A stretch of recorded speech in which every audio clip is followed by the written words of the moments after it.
Alright guys, this is Carmores on the mix. Please like and subscribe, follow for more videos to come, and put some like and heart and comment down below. This is the street, John Lewis Street.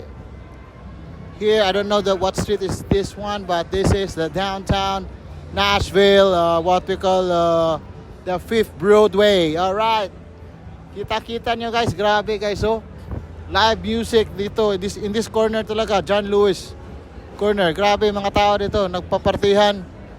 This is a 24-hour, 24/7 partying, okay? So hope you can come here in Nashville kung gusto nyong maggala from yung pa wala, Memphis, Nashville, at saka puntahan nyo rin dito guys, na 5th Broadway. Ganda guys, so buong street yan dito. Parang strip siya ng Las Vegas, no? So sana magustuhan nyo guys. This is the 5th Broadway, no? That's right, FTH Broadway. Dami mga banda, mamaya pang gabi tayo, may mga banda-banda dyan tabi-tabi dito. Tsaka dami rin nakahilera mga police dyan guys, oh. So this is 5th Broadway in Tennessee, Nashville guys.